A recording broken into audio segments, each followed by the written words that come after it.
It's Laura Eubanks of Design for Serenity with your succulent tip of the day and day 2 in Gordon's fantastic San Diego garden. Those of you that follow closely got to see the very front part of his garden yesterday. Today we're going to bring you into the more intimate spaces that he shares that are just for him and for the people that he loves. And oh my gosh, the details are just beyond. I'm going to have Greg focus the camera on just that. You know, just as a brief recap, Gordon's been in the home since the year 2000. He began the succulent transformation in 2016, and he has married succulents and succulent compatibles in the most exquisite way. Look at this giant yucca. I bet this has been here since before 2016. Yes. Yeah. We've actually brought that with us when we moved in. There was a cutting from yucca we had at our house over in Talmadge, and we stuck it in the ground, so it's a little over 20 years old, and it's happy. It's got a happy place. I would have guessed it was much older. That is remarkable. Gordon really has a green thumb. Look at how pretty the oleanders look amongst all the succulents. And look at this adorable birdhouse / U.S. mailbox. Gordon converted to a P.O. box not that long ago due to mail theft, so this big old box got converted into a birdhouse. And all of that old gnarly wood underneath is actually a jasmine. And just what a spectacular use. You know, I would have thrown the thing away. And I could say that about a lot of the things that I see in Gordon's garden. And he's just so inspiring the way he takes trash and turns it into the most beautiful treasures. You'll have to note all of the pots and all of the art, the fountains, the bird houses. Where did you get all these cool bird houses, Gordon? The bird houses are a fundraising project by the San Diego Master Gardeners. And you can actually go online and purchase them if you'd like. San Diego. These, but they have other ones. The San Diego Master Gardener organization. That's how Gordon and I met, was through that volunteer organization. They do wonderful work in the community, educating just, Joe homeowner, about all things garden and garden related. So if you'd like to support their efforts and take a look at the birdhouses that they offer, check them out online at the San Diego Master Gardeners. You have some beautiful talavera, and just the way you've incorporated the flagstone and the brick through here. We learned yesterday that this brick was original to the property, which dates back to 1888. And I just love how he's incorporated it. Gordon's even made ivy look good. Look at this Algerian ivy. This is covering up, what is it covering up? An olive tree? An olive tree stump. Olive tree stump. And then there's a bird bath inside. And that is just beautiful. How old's the fence, Gordon? The fence is brand new. Brand new fence. The fence put in 2000 when we moved in, and this past year we decided it was time for a new one. Time for a new one. So this has been put in this past year. And he's got a lot of things started in front of the fence. Bougainvillea. There's some honeysuckle. So this is going to be awash in plant material here within the next year. You'll also notice that Gordon has put down wood chips. I'm always saying how much I hate them, but I like them. I like them here in Gordon's garden. They make perfect sense because these are perennials. These are not succulents. And, you don't want to be picking a bunch of leaves off of the wood chips. So it makes sense to do that.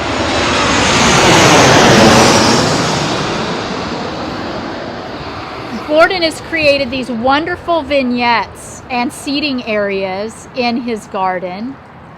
I mean, even his utility boxes look good. But look at how he's married. In this back corner, it's mostly perennial. I see euphorbia, holly, salvias, geraniums. I know there's lavender, and you had mentioned some bulbs that you were planting, jonquils and narcissus and other bulbs that are going to be coming up. This is called woolly bush, right? Yes. I think that is gorgeous. That's the tree variety. It comes in a bush variety and a tree variety. This is the tree variety. And before the construction of the steps last year, this actually reached up above those windows. So we had to do a little trimming. But yeah, it's called woolly bush. It's one of Scott's favorites. It's beautiful. And this is another white romancia. White Brumansia, and then you've got vines that are going to travel up the supports. They're red. They're red. They're red. Red vine. Love it. Yeah.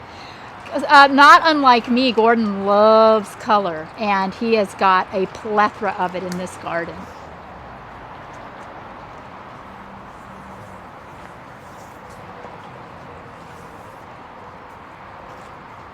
Now, would you say, Gordon, well, how long is this area of the garden that Greg is focusing on right now, how long has this been in the ground? From the olive tree back is less than a year old. Less than a year old. And you had mentioned yesterday that most of your plants are cuttings. Yes. It's really easy. If you start off with a small garden, then when your aeoniums and things get bigger and need to be trimmed, you take the cutting and you expand the garden. And you just keep expanding and expanding and expanding until you can't expand anymore, and then you find another place to put it. Then you start putting gutters on the fence line, right? I've done the gutter thing too, so yeah. Good advice. Wonderful. You have to have the patience to do that, and you also have to have the eye and the design ability because this doesn't look like an add-on. You know, in no part of your yard do I think, oh well, clearly that was added on 6 months ago, or oh that was a year ago. It's seamless. It all looks like it's been here forever. This is just absolutely gorgeous. And we are on, as we walk back, Gordon's garden tells such a beautiful story, and we're walking slightly uphill right now. And so as we go, Gordon's done a masterful job of his layering the height and the weight in the garden. Remember, you want to make sure that you've got undulations and that you've got height and places for the eye to rest. And visually, this is an absolutely intoxicating space, and I hope that it's really coming across that way in the video too. Tell us about this chair. This rocker was on our front porch when we bought the house in 2000. It had horsehair. I mean, it had been around a long time. It didn't look real good, so I put it in the back. And it's set in the back until this past year when I decided to deck the back. And we moved it, and then the construction of the stairs, and we had the house painted, and after 6 months, it actually ended up in 14 different pieces. Oh my gosh. But I couldn't let it go. I could not throw it away. And I could not glue it back together as hard as I tried. So I strapped it, and if you look really close, you'd have to look really close, but there are little straps holding everything together. Aww. And then I painted it. A friend for my birthday gave me that beautiful mosaic. And I've gone back and forth whether to plant it or just leave it there as an art piece. So I haven't quite decided. So stay tuned on that one. Okay. We'll see what happens. Very good. So this whole area was planted as a focal for the rock. I mean, no wasted space in this garden. This is under the staircase. Every square inch of this garden has been thoughtfully executed. Here's another seating vignette. This garden just draws you in and makes you just want to stay. Actually, it doesn't make me want to stay. It makes me want to go home and work in my garden. I think Greg's found the birds. Did you find birds, Greg? There's birds, and there's another birdhouse. There's metal birds. Oh, look at that. Oh, they're so cool. And this is a plumeria, and what color is the flower? It is a cross between a yellow and white and a red, so wow. It gets a pink blush to it. How unusual. And in most parts of the country, plumerias are just wood right now. But because of the temperate climate, the leaves are hanging on. And look at this strawberry pot. To heck with strawberries. Look, it's just bursting with succulents. And look at that aloe that's a speciosa. These really interesting blooms. Isn't that so exquisite? I'm also the designer in me is so drawn to this Petalanthus bracteus. Look at how it's laced.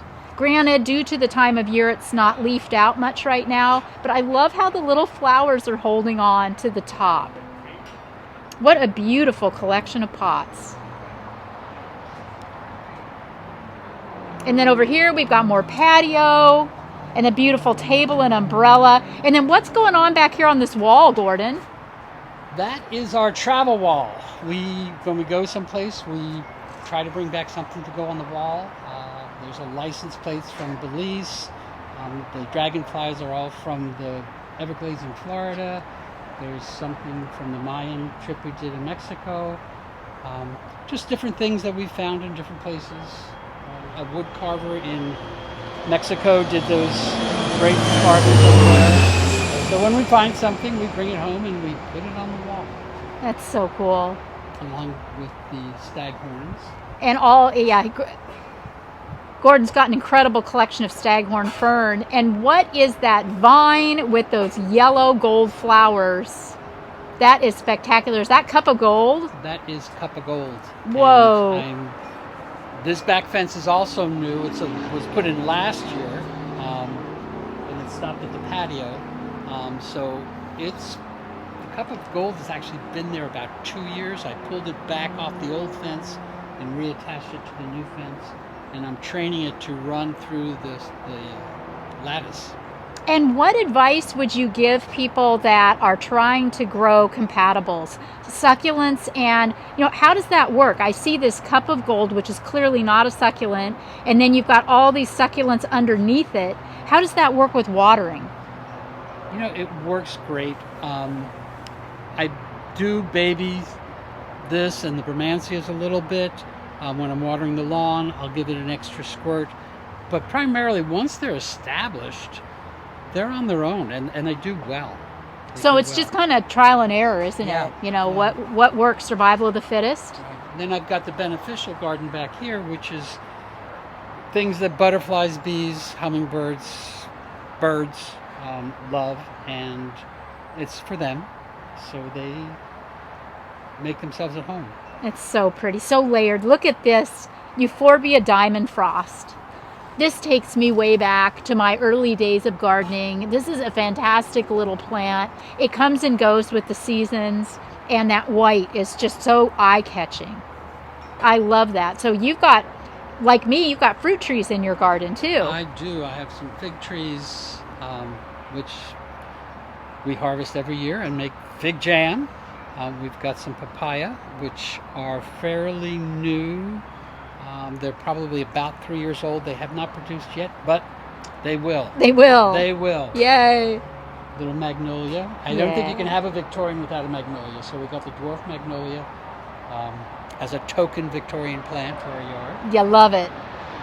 That is so sweet. And then,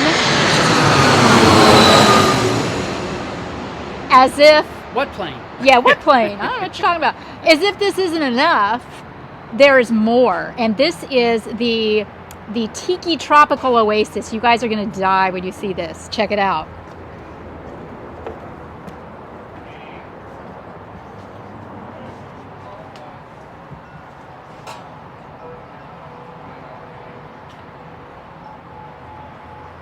This is a popcorn cassia, and it really smells like popcorn. That's such a trip. Yeah, and that attracts the yellow, white, and green butterflies. Yellow, white, and green butterflies. How spectacular. And I've had all stages of them as well. I've got a lot of milkweed throughout my entire garden for the monarchs. And you don't have a problem with the caterpillars eating the rest of your garden? No. No? Good. The caterpillars here eat the popcorn cassia, and they eat the milkweed out there because the mother lays the eggs on the milkweed, they hatch, the caterpillars eat the milkweed, and then they go into the chrysalis. So they are confined to eat what they do, and they eat the milkweed because milkweed is poisonous to birds, so the birds don't eat the caterpillars off the milkweed. So it's a protection device for the monarchs. Fascinating. Yeah. I love that. But look at that. Look at that fountain. Isn't that so cool?